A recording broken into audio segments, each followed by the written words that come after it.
Champion. They used to call me the champion, Mike said. Peter sat cross-legged on the poop and nodded. Not yes, more like, go on. That's an incredibly powerful word, idea. It goes back centuries, like to cavemen.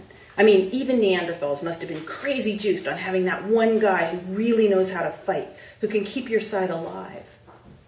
Peter was frowning slightly now, and Mike picked up on it immediately. Okay, I mean, I see that the tribal stuff might not go over so well with you, but it doesn't have to go so far back as that. I mean, I don't have an opinion. Maybe we are created like that. But either way, man, everybody needs winners. Everybody needs a champion. I was like providing a service. Peter shifted his weight. His lips pressed into each other as he tried to fold himself into lotus. He could only get one leg fully in place, though. You'd think, after all this time, he muttered. Mike, still clinging to Peter's tiniest expressions, jumped back in. I mean, I know it's wrong. I'm not pretending it's not wrong. I steal pills from medicine cabinets. Not from people, just from supplies, from stock. Because I need them. It's not like it was, he was searching for the word, premeditated. He ground to a halt. Head bowed now, he didn't see Peter switching sides in half lotus. Mike sighed and lifted his head but kept his eyes closed. It's not like I meant for anyone to die. That just happened. That was just like it wasn't even me. His curls were falling across his closed eyes. I absolutely swear I didn't mean anyone to suffer, let alone die. Peter glanced up, his lip a little curled. Swear to God. Mike looked nonplussed, but said vehemently, yeah, swear to God. Peter stood up off the poof and started to play with an arm balance. I didn't mean it. Peter took a moment to come out of the pose gracefully. Then he looked directly at Mike and said, didn't you? No, I meant to be strong. I meant to win. I meant to be a champion like Samson or that Sparta guy. But I did not mean for that girl to die. Look into my heart. You'll see that. I'm not really here to look into your heart. You're not? Peter sat, then lay back as he moved on to Urdhva Dhanurasana, the upward wheel, hands and feet on the floor with his chest pressed to the sky. Not exactly. Well, what are we doing here then?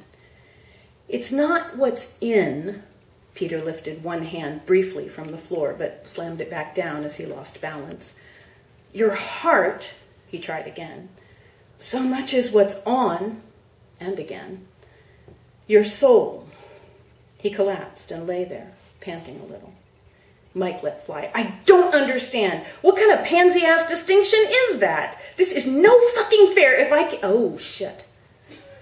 There are no points taken for language, Mike. Thank God. Mike glanced up, wondering if this expression might be the exception. Peter answered as if he'd spoken. Thank God is fine. That's not blasphemy.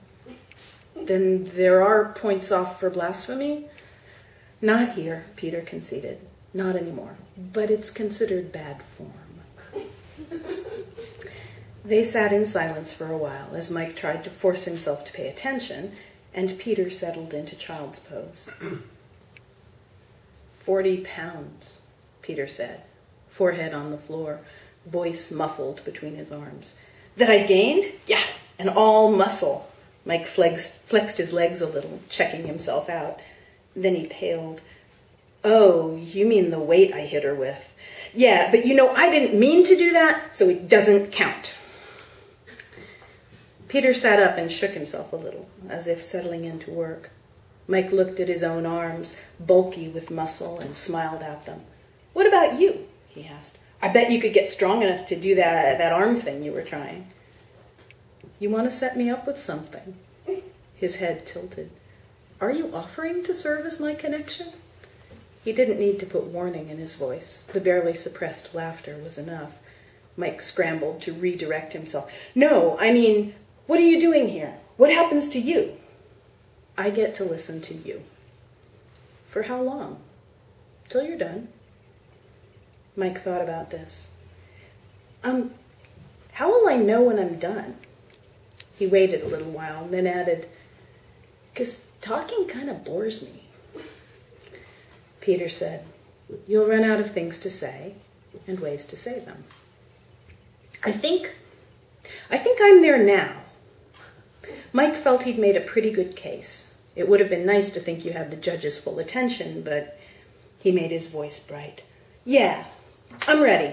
I'm sorry for what happened, but it wasn't really my fault, and I'd like to know what's coming. Peter said, quietly, a very gentle reminder. First, Mike, thou shalt not steal. The words came from his mouth in wisps of glowing smoke and burned themselves into the air. Mike jumped a little at this unexpected display of supernatural power, but then immediately found it irritating. Why was it always something stupid like this? Not like making women out of coffee cake, or summoning a perfect wave whenever you want one. Why wasn't it something cool like invisible wings to make you faster on the field? He had to suppress the urge to complain, but then the words caught his eye again, and he shifted in his seat. They kind of follow you around the room, like the eyes on those paintings. Yes, Peter said. Yes, they do. Mike got up, still fascinated. He started to walk from side to side, but said, still, that's not an important one, like murder, and I'm innocent of the murder. Peter sighed. He picked up Mike's word. Thou shalt not murder.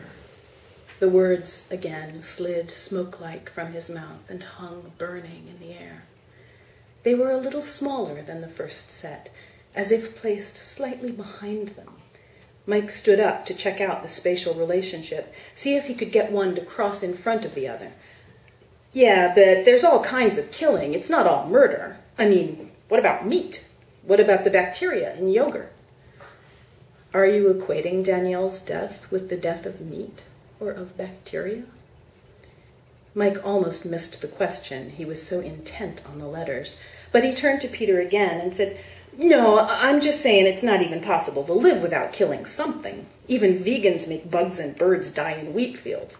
I didn't want her to die. I just had to shut her up. I don't even remember it except that she said something about my tits, that the drugs were giving me tits. Bitch! He shook off his anger and pulled his attention back to Peter. That's it. That's all I've got. Murder has to mean something, I don't know, bigger, meaner, more on purpose. Behind him the words grew larger, but their fire turned clear. They were blazing like diamonds with an angry-looking pulse. Peter shrugged. Mike turned back to face thou shalt not steal, still burning visibly in the middle air. He didn't seem to be able to see thou shalt not murder at all. It really does seem to follow you. It really does. So, can I go now? Anytime. Nice to meet you, Mike. Peter looked at him fondly and brought his hands together before his heart. Mike had a slight moment of doubt as the thought brushed past his mind that he hadn't actually asked for any kind of forgiveness. The letters glowed up a little and drifted closer to him, the blazing invisible sin tagging along behind. He stepped back. Peter assumed a meditation pose and closed his eyes.